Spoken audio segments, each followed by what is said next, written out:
Hey everyone, Vade here, and today I'm wearing these really cool glasses. Thank you to Harvard CS50 for giving me these glasses. Well, today I kind of want to go over a really cool derivative shortcut, which essentially eliminates the need for implicit differentiation via partial differentiation or partial derivatives. So again, I'm going to assume that you already know partial derivatives and have a well defined, established background of multivariable calculus. And what you'll see here is that after you learn this technique, you will probably never want to use implicit differentiation again, and you will want to use partial derivatives in order to do your kind of implicit differentiation, kind of doing the derivative with respect to x of these multivariable functions. And so when we think about it, in the big picture, the multivariable calculus context, we're going to have this, of course, f of x comma y, and we're going to have to set this equal to 0. Okay? Again, I'm going to go over the proof right now. It'll make a lot more sense once we do an example. And so what we want to do is find dy dx from this, right? We want to isolate dy dx. That is why we do implicit differentiation, and so of course we want to get that same outcome through this shortcut.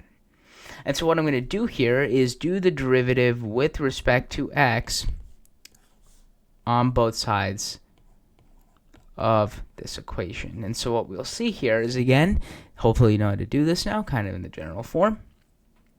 Okay, so then this will be the partial derivative of f with respect to x times dx plus the partial derivative of f with respect to y times dy dx equals 0. And so now we just want to isolate dy dx. And so hopefully you see here that this dx will cancel out. It'll just be 1, right? So we don't need to worry about that. And then, of course, now we can just move this over to the other side. And so then we'll have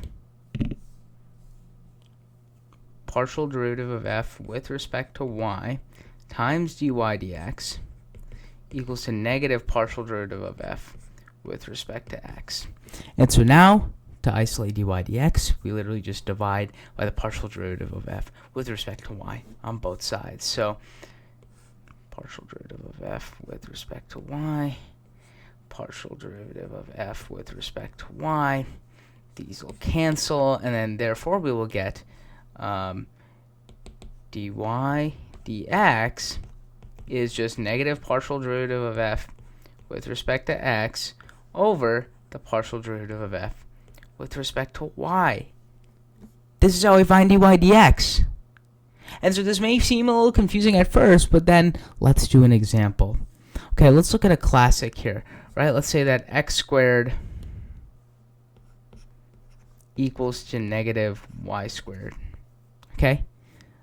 Plus or minus, plus 18, okay?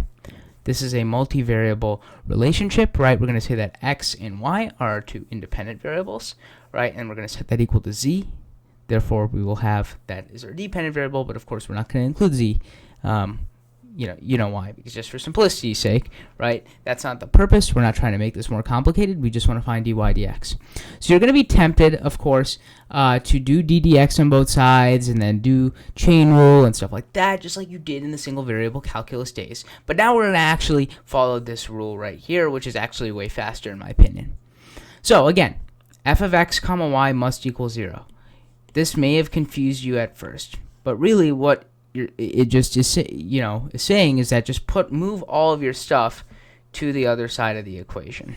That's really all it is. Just get 0 on the right side or the left side and all your other stuff on the other side. And so what we'll have here is then x squared plus y squared minus 18 equals 0, right?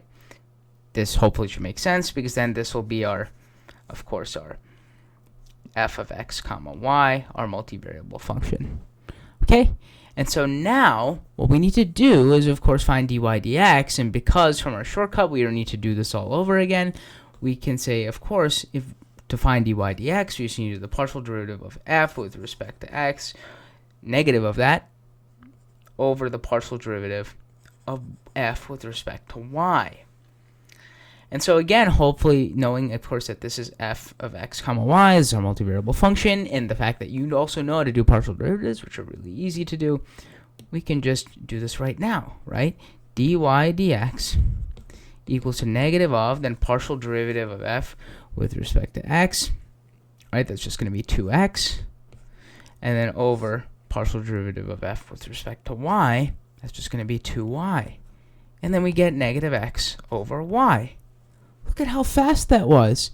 If I had to do implicit differentiation, that would take way longer, right? I had to do like 2x plus 2y dy dx equals 0, move this to the other side, divide, etc.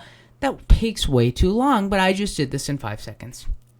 Let's look at a more complicated example here. What if I do something like, I don't know, x cubed plus 3y squared x plus 2y plus x equals to 99? I don't know. Okay, firstly, again, I'm going to move all the stuff to the other side and leave one side with 0, right? So I'm going to move this to the other side, and then we're going to have x cubed plus 3, I'm going to write this as xy squared plus 2y plus x minus 99 equals 0. And so now, again, since we know that dy dx is negative partial derivative of f with respect to x over partial derivative of f with respect to y, we can just apply the trick, and then we'll get the answer very, very fast. And again, always you can check your work with regular single variable calculus, implicit differentiation if you want, but hopefully you recognize, of course, maybe through your years in single variable calculus, that of course the derivative of this guy would just be negative x over y. Derivative of, like, dy dx of the circle is negative x over y, right? But here again, let's do this trick again. So negative partial, right? This is going to be negative partial derivative of f with respect to x. This is going to be 3x squared plus 3y squared plus 1, right? 3x squared plus 3y squared plus 1, and then that over the partial derivative of f with respect to y, and then that's just going to be 6xy plus 2. And that's our answer. Again, we can simplify, right? Negative, again, right? 6xy plus 2, right? So then we'll have negative 3x squared minus 3y squared minus 1 over 6xy plus 2. I'm just going to keep it at that, but look at how fast I did it. If I did implicit differentiation, oh my god, that would be hell. That would take hours. Not hours, maybe like 5 minutes, but this took more like a minute. So now you can flex on your single variable calculus buddies that, hey, because I'm in a higher math than you, I can actually do the math better than you and faster than you now, right? You can race your friends and then show them this cool new trick, and they'll be like, what the heck, that's cheating. No, I just know more math than you. I also had to go through the brutal hell of implicit differentiation as well. Anyway, jokes aside, this is actually a really cool technique, and again, it's just showing, like, hopefully this proof makes sense, right? It's just really against partial derivatives generalized, and then, hey, because I want to get dy dx, that's really the main goal. That's why we do implicit differentiation in single variable calculus, and we have to do it with multivariable functions, and how, because we know multivariable calculus and now this new concept of partial derivatives, we're able to actually get to the answer much faster because we better conceptually know how to deal with multivariable functions compared to single variable calculus, where of course we're dealing with one independent variable.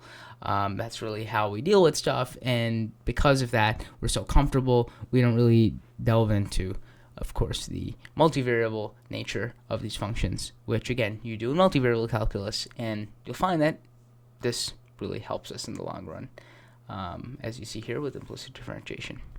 So yeah, of course, check your answer if you want with regular implicit differentiation. I'm not going to, but like really, this should hopefully make sense given your knowledge in multivariable calculus, partial derivatives, etc. But yeah, hopefully this was a really cool lesson for you, and hopefully you will utilize it when you'll have to find dy dx with multivariable functions. See you guys in the next one.